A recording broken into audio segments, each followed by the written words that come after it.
Sahabat Obis, ketemu lagi dengan kita di Trabas Coffee, tempatnya penikmat kopi di Kota Medan. Sahabat Obis, hari ini kita mengundang satu narasumber dari sebuah lembaga independen yang mungkin sahabat Obis ada yang sudah tahu, ada yang belum tahu. Namanya itu Komisi Informasi Publik. Dan Komisi Informasi Publik ini adalah komisi yang menangani sengketa-sengketa informasi publik yang ada di kabupaten kota dan juga di provinsi. Kita undang malam ini salah satu ketua divisi penyelesaian sengketa informasi, yaitu Bapak Muhammad Safei Esa MIKOM. Selamat malam, Bang Safei. Selamat malam, Bang Saya Raja. panggil Bang Safei aja biar lebih akrab ya. Ya. Kita nih sahabat Obis ini, Bang Safei, pengen tahu juga apa sih sebenarnya fungsi dan tanggung jawab Komisi Informasi Publik ini, Bang. Oke. Baik, terima kasih Bang Reza ya. Ini kami terima kasih kepada Obis, Obral Bisnis. Hari ini diundang sebagai narasumber terkait ya bincang-bincang yang bermanfaat bagi masyarakat. Perlu saya jelaskan bahwa Komisi Informasi itu adalah lembaga negara yang hadir pasca reformasi ya. Jadi kalau kita melihat ada beberapa lembaga yang hadir setelah reformasi berjalan, diantaranya adalah Komisi Pemberantasan Korupsi, ya, ada Komisi Penyiaran, dan ini ada namanya Komisi Informasi. Nah, berdasarkan Undang-Undang Nomor 14 Tahun 2008 yang merupakan landasan hukum lahirnya Komisi Informasi itu, Pasal 26 ayat 1 dan Pasal 27 menyebutkan bahwa tugas Komisi Informasi itu adalah menerima, memeriksa, dan memutus sengketa informasi. Komisi Informasi ini adalah lembaga negara yang sebenarnya lembaga pasif. Pasif dalam artian ketika ada pengaduan, situlah mereka bekerja. Ya, sama seperti peradilan. Ya kan?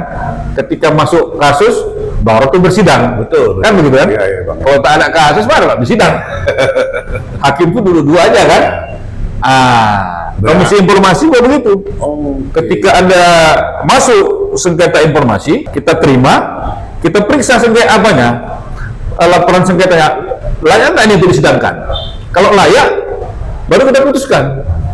Maaf Bang, saya potong Bang. Berarti Komisi Informasi Publik ini itu di setiap provinsi, kabupaten kota itu memang sudah ada ya Bang ya?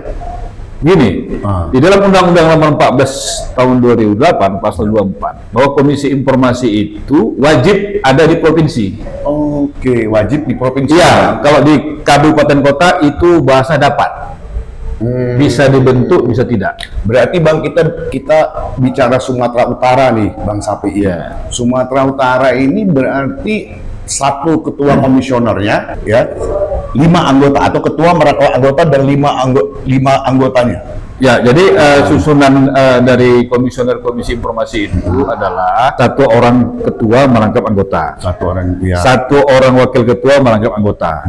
Jadi ada 3 ketua divisi. Pertama itu divisi penyelesaian sengketa informasi, saya sendiri. Yang kedua divisi kelembagaan. Yang ketiga adalah divisi advokasi, sosialisasi, edukasi. Jadi ada 3 divisi dan 1 orang ketua dan wakil ketua. Jadi ketua dan wakil ketua ini merangkap anggota. Nah, di Sumatera Utara belum ada Komisi Informasi kabupaten kota. Jadi seluruh sengketa informasi yang ada di kabupaten kota disidangkan di Provinsi Sumatera Utara. Iya. Bang, bagaimana Bang caranya kita untuk bisa berarti ini bisa pribadi, bisa organisasi, itu apa sih Bang yang mau dilaporkan ini Bang? Jadi setelah hadirnya Komisi Informasi itu ya, maka informasi yang termasuk dalam rahasia negara atau informasi dikecualikan di dalam pasal 17 Undang-Undang 14 tahun 2008 itu diantara pasal informasi dikecualikan itu pertama informasi terkait tentang pertahanan keamanan negara. Oke. Itu nggak boleh disampaikan. Itu nggak boleh. Contohnya apa? Alutsista. Ya, kenapa alutsista ini nggak boleh disampaikan keberadaannya? Ini kalau tahu nanti negara yang musuh kita, ini bisa gawat kan nih. Betul. Ya kan? Tapi kalau jumlah nggak ada masalah. Misalnya contoh, tank kita 2000, Ya. tapi dia disebut ke mana-mana. Misalnya di Medan, nggak boleh tuh. Ya, nggak boleh. Dua-duanya boleh. Boleh. Ah, Cuman lokasinya di nggak boleh. Nanti tempur orang kita. Bang, berarti Bang, kalau misalnya lah Bang PI ya, kita tidak puas dengan pelayanan salah satu badan usaha milik negara atau badan usaha milik daerah yang sifatnya servis. Misalnya kayak perusahaan air minum, saya nggak usah sebutkan lah nama perusahaannya. Kita nggak puas nih dengan pelayanan, kita bisa Bang, kita surati gitu mereka Bang. Boleh, tapi saya selingkuh dulu yang tadi informasi kita tadi ya, biar ini selesai ya. Jadi informasi terkait pertahanan negara, kemudian sumber daya alam. Oh, sumber daya Itu alam. nggak boleh. Informasi tentang rekam medik Oke. tidak boleh. Informasi tentang hak intelektual itu nggak boleh disampaikan, ya. Dan terakhir ada informasi tentang data diri, karena itu ada undang-undang perlindungan data pribadi, itu nggak boleh disampaikan. Selebihnya boleh. Jadi kewajiban badan publik itu adalah menyampaikan seluruh produk dokumen terkait kebijakan publik yang mereka miliki di tempat-tempat informasi yang mereka punya. Contoh website. Oke. Misalnya ya, tadi Pdam Tirtanadi. Apa yang mereka produk, misalnya air bersih, Betul. pelayanan, itu harus disampaikan di websitenya, sehingga masyarakat bisa mengakses produk-produk yang dimiliki oleh Tirtanadi tersebut, seperti yang mereka katakan. Apalagi misalnya sekolah, Ya.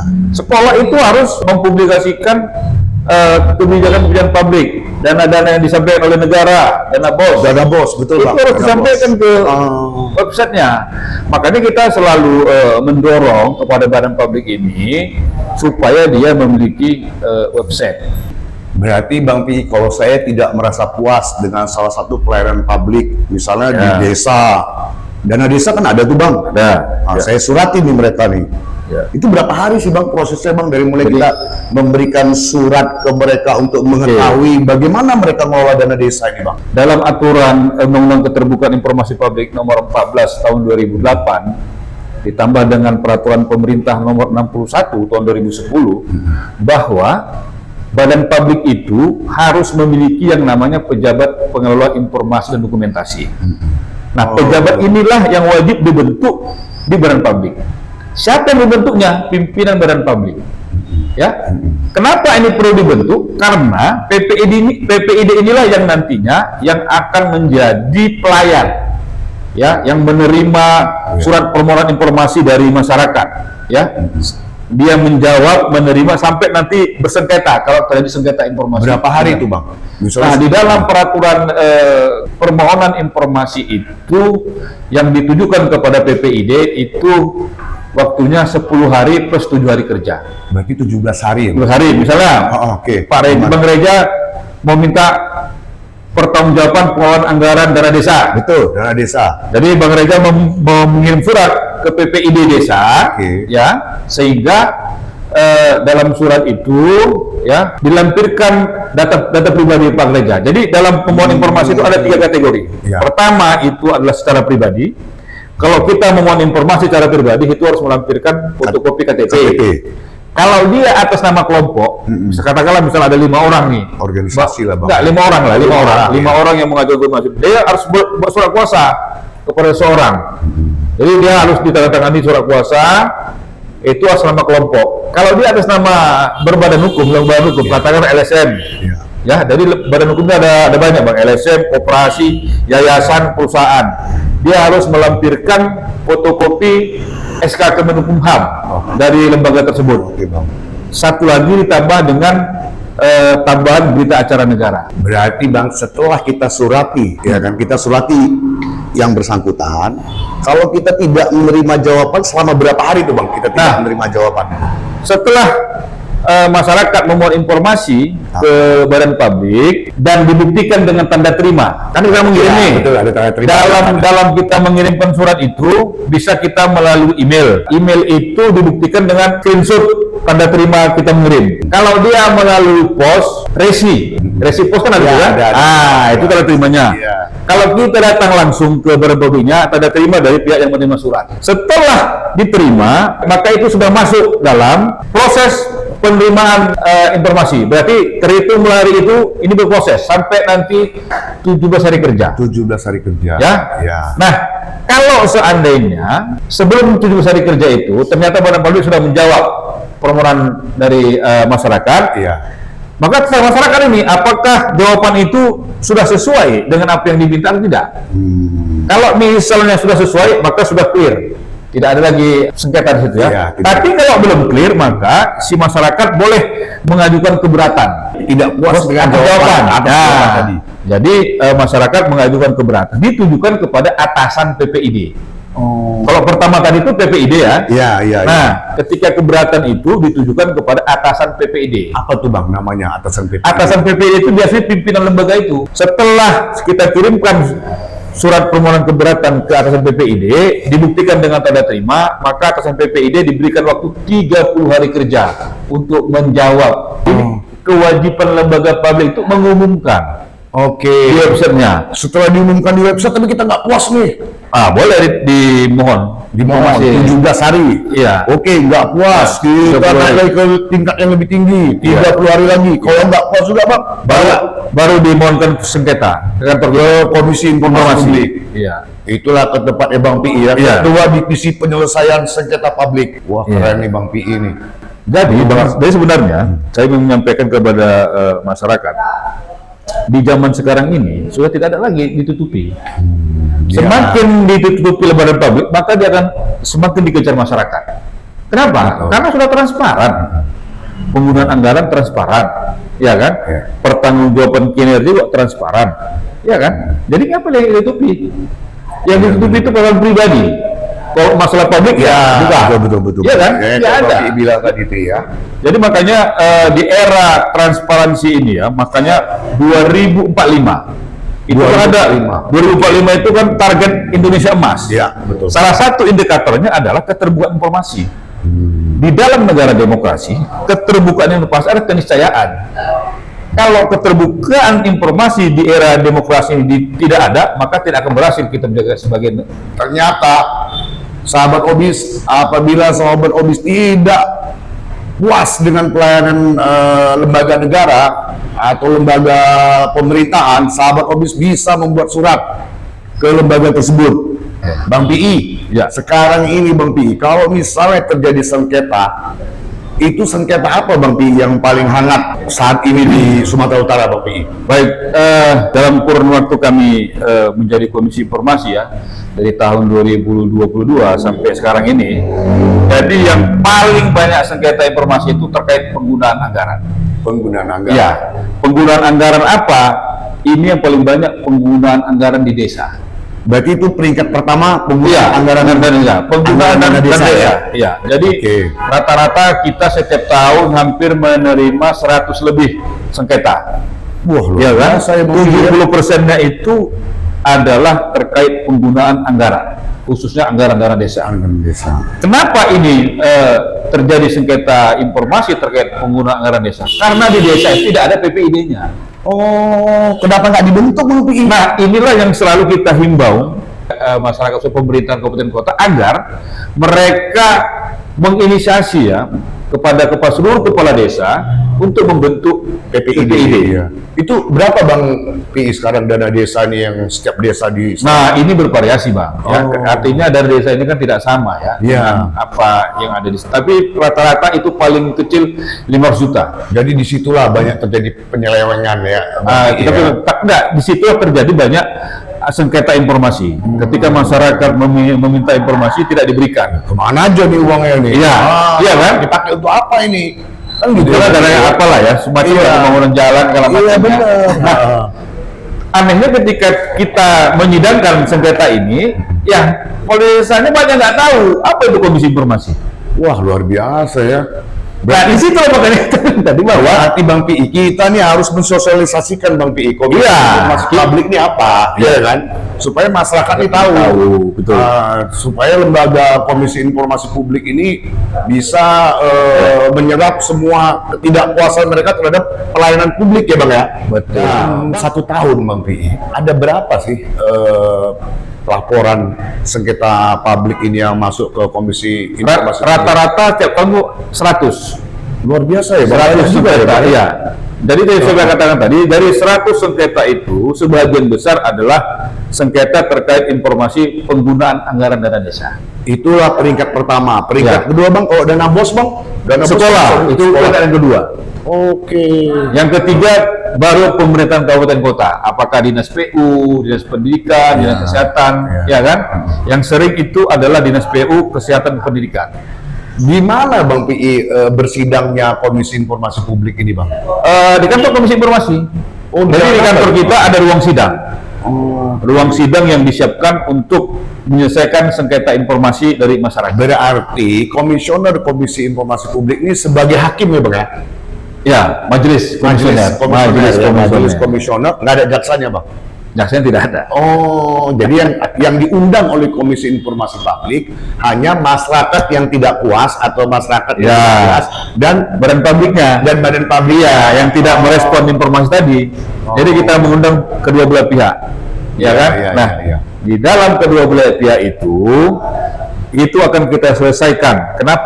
Kenapa Anda tidak memberikan informasi kepada si pemohon? Ya kan? Nah, situ kita lihat nanti ada prosedurnya. Iya. Jadi seluruh permohonan sengketa informasi itu nanti masuk ke kantor kita, nanti diperiksa oleh staf. Apakah ini layak untuk dimasukkan dalam persidangan atau tidak? Ya kan? Makanya tadi saya katakan masyarakat yang memohon informasi itu harus memenuhi prosedur-prosedurnya, seperti melampirkan KTP. Betul, Kalau dia identitas nama diri pribadi, lah, ya identitas kan? diri, ya, Bang. Kalau dia kelompok masyarakat, pakai surat kuasa, Ya. ya kan? Kalau atas nama lembaga badan hukum harus ada SK Kemenkumhamnya. Jangan sembarangan aja. Iya. Dia harus melampirkan ini karena ini nanti menjadi syarat dalam proses penyelesaian sengketa informasi. Apakah permohonan itu ditindak atau tidak? Jadi kalau dia tidak memenuhi ini, maka kita tidak akan menyidangkan itu. Iya. Nah, Sekarang ini Bang PI yang lagi hangat-hangatnya masalah apa nih Bang PI? saat ini yang banyak itu ya, yang sedang Yang besar banyak itu Bang, trennya kasusnya ini, Bang, yang besar. ada kemarin itu sengketa tanah antara BPN dengan masyarakat ya. Itu di daerah mana Bang?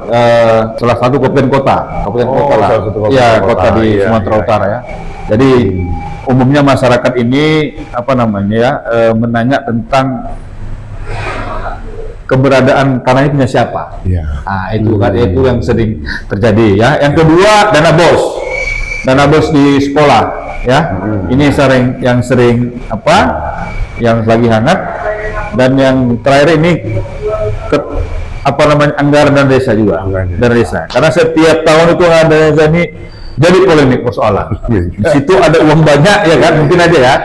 Yang masyarakat kita tidak tahu apakah motivasinya atau gimana Saya ya. potong Bang PI, mungkin masyarakat pengen tahu Bang PI karena desanya ini kan mungkin jalannya berlobang ya kan, mereka pengen tahu kemana uangnya dipakai sama kepala desa. Iya. Ya enggak? Itu sih Bang PI kalau menurut saya. Sahabat Obis, itulah tadi bincang-bincang kita dengan Bapak Muhammad Safi'i Sitorus SHNIKOM, salah satu ketua divisi penyelesaian sengketa informasi publik Komisi Informasi Publik di Sumatera Utara. Sahabat Obis, dan demikian malam ini kita bincang-bincangnya, mungkin dengan kita mengundang Komisi Informasi Publik tadi, sahabat Obis bisa menunjukkan ketidakpuasan atau apapun itu bisa ke Komisi Informasi Publik. Demikian sahabat Obis, masih kita di Trabas Kopi, tempatnya ngopi anak Medan, penikmat kopi.